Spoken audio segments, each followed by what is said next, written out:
Mabiyayang Aldoque kay Kabalen. Tara't samahan nyo akong pumasyal sa mga piling lugar dito sa Italia at kumain na rin ng tanghalian. Samahan nyo ko, Kabalen.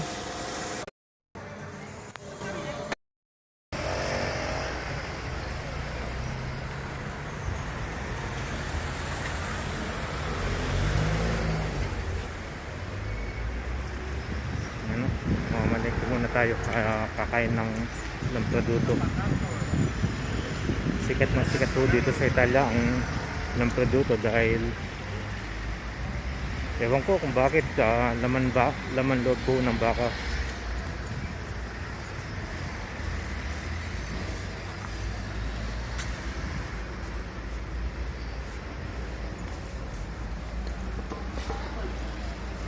Kaya papunta po tayo. Kakain po tayo ng tanghalian bago tayo mag-start ng part-time. Ang part-time ko ngayon ay linis bahay, 2 oras. Pwede na kaysa sa wala. Tindahan ito. Ito po ay San Ambrogio. Kaya ng San Ambrogio.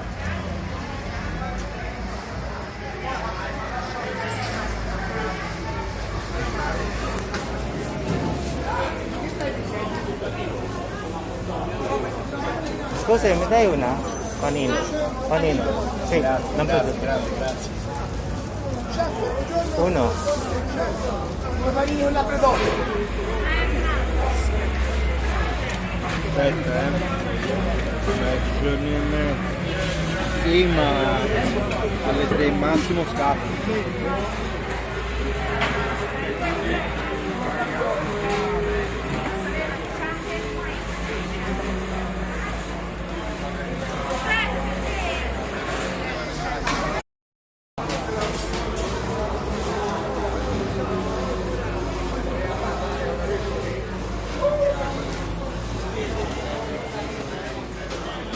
Dami pong tao. So, pinipilahan talaga itong lamproduto.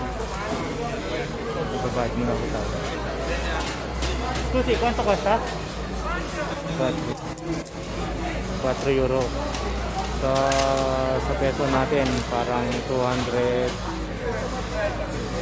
pesos ang isang tinapay. Pero sulit na no, marami. Saka sarap naman. Minsan-minsan lang, pag napadano ko dito, hindi mo kumakain.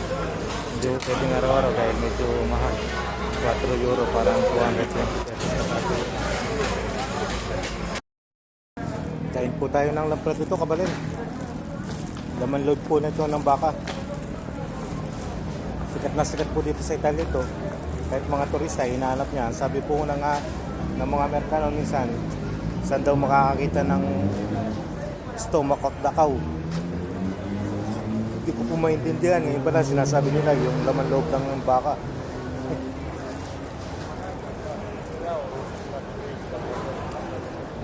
Masarap po siya lalo na pag gutom ka. Kaso hindi mo pwedeng araw-arawin kasi medyo mahal. Tignan mo, ang liit-liit lang, parang nutriban lang nung ako'y bata. Pero nagkakalaga na ulang 220 pesos. Kaya kung bubili ka pa ng coke, buti kumuha na lang po ako ng coke sa Albergo. Kung coke po, bibili mo sa labas 2 euro. Nagkakalaga ng 110 pesos. Saka itong tinapay, 220, hindi nagkakalaga na ng 300 plus.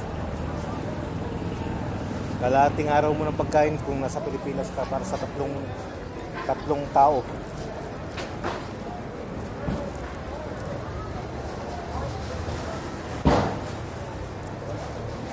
Magtatabraho po ako niyan 2 oras. Sasahod po ako ng 20 euro. Eh nakain ko na po yung 4 euro, 16 euro na lang.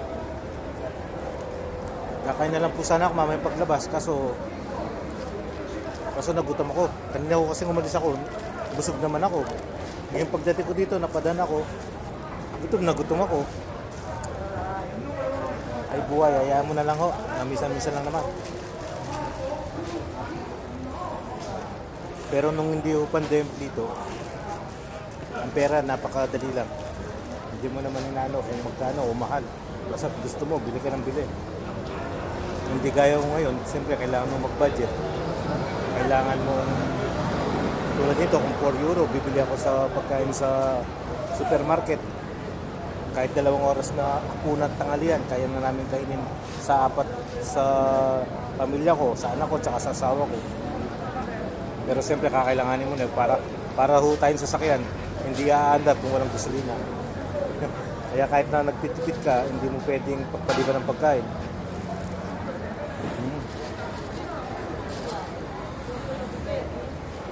Hindi ko alam, Kabalin.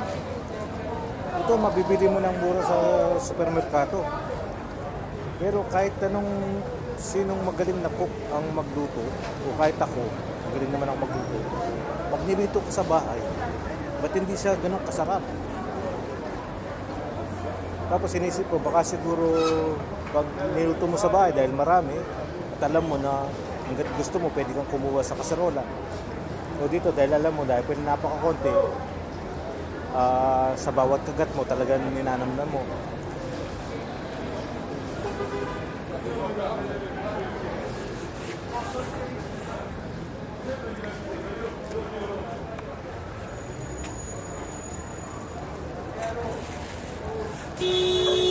Nakabalik.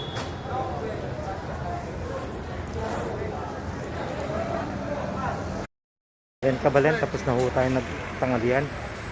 Papasok na ho tayo ng trabaho ng 2 oras. Papakita ko lang po yung mga basurahan dito sa Italia. Ito ay para sa karton. Tignan nyo. Kahit yan, ay nagkamali pala ako. Lata lang. Lata na dito. Ayan o, dito sa ilalim ho niyan, malaki yung hukay. Pero natitignan mo dito, maliit na po. Pero itong kwadradong ito, pag-akit ng truck, sasama yan. Napakalaking box. Ito na lata. Ay sira. Kaya mo na dito. Sige, kanin mo muna tayo. Kabalin, papasok na sa trabaho. Para maaga tayong matapos, sasandihin pa yung anak mamayang alas 4.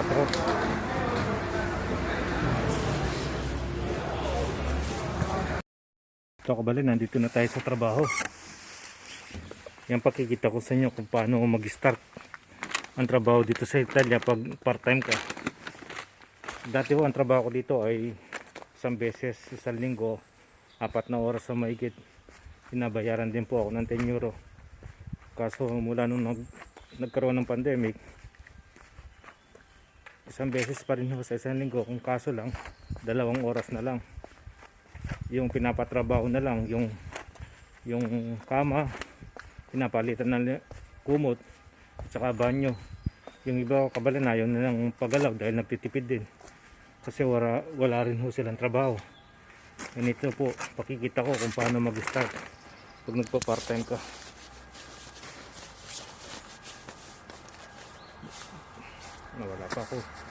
Nawala pa tayong susi. Yan. Kadalasan ang amo ay tiwala sa mga nagpa-part-time sa kanila, lalo na pag Pilipino ka. Dahil alam nila na ang Pilipino ay mapagkakatiwalaan. Kaya bibigyan ka ng susi, papasok ka na lang mag-isa mo sa bahay. Yan o. Papakita ko kung paano. Yan.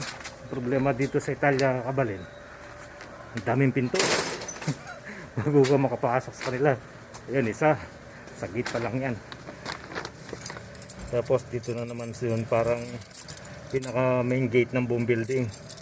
Kasi dito sa Italia, sa isang bahay na ganito, maraming bahay, maraming may-ari, hindi lang isa. Ano natin kung ayun natin mabuksan. Ayan, Kabalin. Pangalawang pinto. Pangalawang pinto, sasara mo na naman. Ito, magsisilbi ka ng ilaw. Yan, buong building na uyan. At papasok ka. Ayan. Sagdan ng second floor lang po siya. Sigurado walang tao yan. Ganyan ho, sila magpalinis. Gusto nila pag umalis sila at papasok pa walang istorbo. Yung iba naman, yung masaselang gusto nila nandun sila. Doon o mas mahirap na trabaho. Kung nandun yung amo, yun lang yan, tinitignan yung trabaho mo. Diyan sa bundok. Yan ha. Ito. Yan kabala sa trabaho. Sisindi ka ng ilaw para luminaw.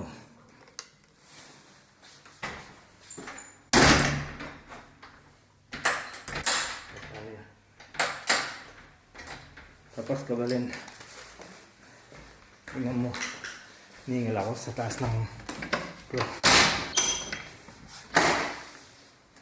Yan, mga tao kabalin. Ang gagawin mo yan, i-aposto mo lang. Hindi, ang trabaho dito hindi naman ganun kabigat. Parang pambabae, pwedeng panlalaki. Tulad yan. Dahil isang beses ka lang tatawagan, ganito na naman yung pinggan, ang dami. Oh. Yung basura, puno, yan ang tatanggalin mo. Tapos tignan mo yung mga kwarto nila. Walang katatao dyan, kabalin. Mag-isa ka lang. Kaya kung kung medyo tinatamad ka, pwede ka maglinis ng hindi ganun katagal. Pero ako kabalin, siyempre, binabayaran ka naman. Kaya sulutin mo na yung bayad nila. Kasi patakaran ko, pag mabait kasi ng amo, kabalin, kahit medyo palugi ka, pwede. Kaysa naman malaki nga ang bayad nila. Ang pitik-pit naman, tapos may maselan. Yung ginuguhitan pa, linilinis mo. Yun, kabalin, kahit bayaran mo ko ng mahal. Hindi ko gusto yun. Mahirap yun. Ito, kabalin, pakikita ko sa inyo. Ang mga Italiano, pag nagpalinis, alam niyan 2 oras, tingnan mo yung babayad nila niyan. Ayun o. Ito, sinasabi ko. 20 euro. Sa 2. Kaso, na 4 euro na ako niya. 16 na lang. O sige kabalin, maglilinis muna tayo. Update ko na lang kayo mamaya pag natapos na ako sa trabaho. Ayan kabilang, tapos na. Tapos na yung 2 oras. Ayan. Ang bahay na uli. Ayan kabalin, malinis na. Pwede na umuwi. Hanggang dito na lang kabalin. Hanggang sa muli. Proud kabalin.